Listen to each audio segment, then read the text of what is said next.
Breitner. Il a fait la différence. Breitner. Attention Fischer.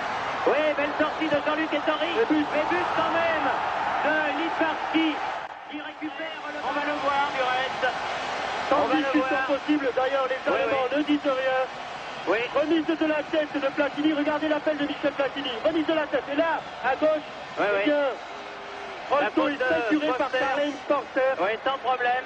Penalty. Penalty que va tirer Michel Platini. On le revoit encore mieux ici. Il est pris, ceinturé par le bras gauche. Alors qu'il avait fait la différence, Michel Platini a embrassé ce ballon. Voilà. Le face-à-face Platini, Schumacher.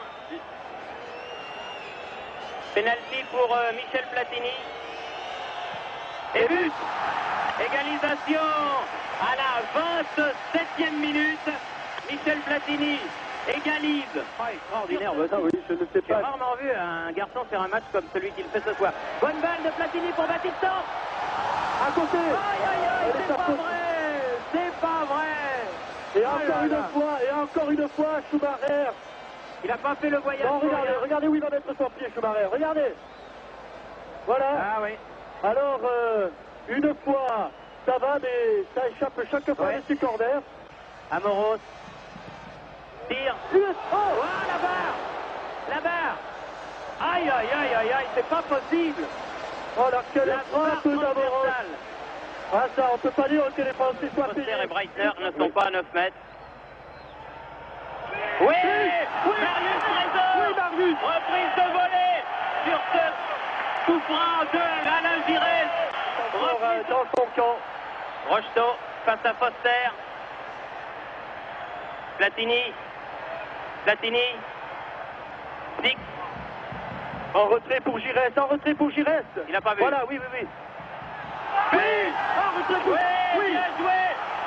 Giresse qui marque le 3e but sur cet autre retrait. Saint-Didier Six. Après avoir fait un bon match, le géant de Pour ceux qui s'en Kaiserslautern. souviennent, un véritable thriller. Transition d'ailleurs assez facile pour vous rappeler la sortie à ce moment-là de cet album de Michael Jackson qui reste à ce jour l'album le plus vendu de tous les temps. L'année suivante, la politique de Ronald Reagan va se faire sentir dans tous les domaines. Lui qui d'ailleurs quelques semaines auparavant, à la sortie du film Rambo 2, avait déclaré « Maintenant, je saurai quoi faire en cas de prise d'otage », va décider de débarquer à la Grenade malgré la condamnation des Nations Unies. Le président radicalise ces termes même envers l'Union soviétique en inventant une expression qu'un autre président reprendra plus tard, celle d'empire du mal.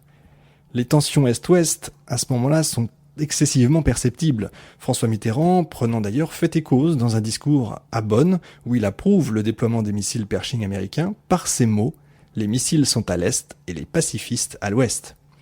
Alors le Boeing sud-coréen qui a été abattu par les avions de chasse soviétiques au-dessus de l'île Sakhaline, qui s'avait d'ailleurs pris pour un avion espion, n'était pas là en plus pour calmer le jeu, vous l'imaginez bien. Mais peu de temps après, Lech Walesa obtenait le prix Nobel de la paix, on peut dire que les coups portés contre l'Union soviétique peu à peu commençaient à porter leurs fruits. Au printemps, les amateurs de sport vont pouvoir se remettre de la défaite des Bleus face aux Allemands. Yannick Noah, alors encore joueur de tennis, remporte Roland-Garros devant Mats Wilander en 3-7 et fait chavirer la France. Bonheur malheureusement de courte durée quand un de nos plus grands comédiens nous quitte. Merci messieurs, c'était très bien. C'était très bien. Au cours de ces années de tensions internationales, d'opposition larvée entre les deux blocs que sont l'Est et l'Ouest, une nouvelle force géopolitique est en train de se mettre peu à peu en place. On peut dire que de façon concomitante, la baisse de l'influence du marxisme coïncide avec la montée de l'islamisme. D'autant plus qu'un théâtre d'opération les confronte en temps réel, c'est l'Afghanistan. Les moudjahidines afghans résistants face à l'invasion soviétique sont aidés, c'est vrai, par la CIA et d'autres pays comme la France ou la Turquie, mais aussi et surtout par l'Arabie Saoudite et son argent. Un homme, entre autres, va apparaître sur la scène internationale, c'est Oussama Ben Laden.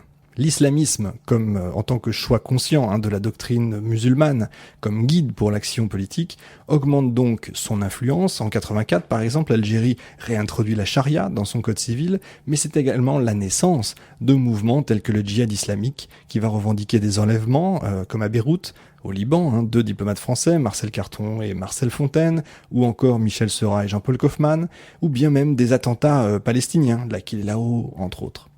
Puisque j'en suis À parler de religion, mettons carrément également les pieds dans le plat, un nouveau Messie vient de faire son apparition, avec un son à la clé qui, pour bon nombre de ses fidèles, est reconnaissable entre tous. Écoutez et priez mes frères. Évidemment, je suis ironique, vous le sentez bien, quoique Steve Jobs, c'est vrai, sur une scène californienne, lance donc le premier Macintosh. Cet ordinateur va révolutionner l'informatique, non pas dans ses profondeurs, c'est vrai, mais dans son approche. Steve Jobs n'est pas et ne sera jamais Léonard de Vinci, comme on a pu le lire partout ces derniers temps. Il a simplement, je trouve, été génial, en ce sens qu'il a changé notre façon d'approcher l'informatique. Il a révolutionné ce qu'on appelle l'interface homme-machine, c'est-à-dire notre appréhension de l'outil en lui-même. Et force est de reconnaître que c'est vrai, qu'il a fait évoluer notre façon de voir et de sentir, et d'avoir un usage de l'outil informatique. Parce qu'avant les Mac, l'ordinateur c'était IBM, plutôt froid, sans aucun attrait pour le commun des mortels, s'entend. Je parle pas pour notre métier. Le Mac a fait en fait entrer l'informatique à la maison. Et si j'ai parlé de religion, c'est qu'à partir de ce jour, les usagers et les utilisateurs vont se scinder en deux mondes, comme en deux blocs, les Mac et les PC. Et Steve Jobs va incarner à lui seul Apple et devenir une sorte de gourou. Et les centaines de millions de réactions le jour de sa mort, qu'on a tous connues, et souvent les excès qu'on a pu constater, le prouvent bien sûr. Je le disais tout à l'heure, le communisme est dans sa phase descendante. Personne ne le sait évidemment encore, mais il ne lui reste même pas 10 ans à vivre. Le besoin d'une nouvelle politique va se sentir, va voir se rapprocher l'Est et l'Ouest. Mikhail Gorbatchev va incarner peu à peu cette nouvelle vision. Il va développer au cours d'une conférence ses concepts clés, ses projets d'action, la perestroïka et la glasnost, la reconstruction et la transparence. En Pologne, vous avez l'affaire du père Popiołescu qui est enlevé, torturé et assassiné par la police politique polonaise et qui finit définitivement, cette affaire-là finit de compromettre le régime Jaruzelski qui perd peu à peu la maîtrise de la situation, va tenter des réformes économiques, mais sans y parvenir. Du côté des nouvelles réjouissantes, eh bien l'équipe de France de Platini gagne enfin un grand championnat, c'est le championnat d'Europe des Nations. On parle alors des Brésiliens de l'Europe, ça nous change d'aujourd'hui. Et l'ancien directeur de cabinet du président Mitterrand devient président de ça.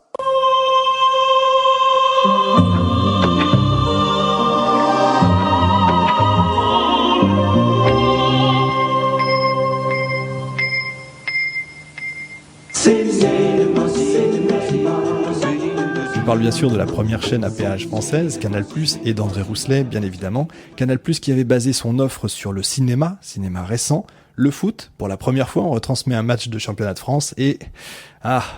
le premier samedi du mois.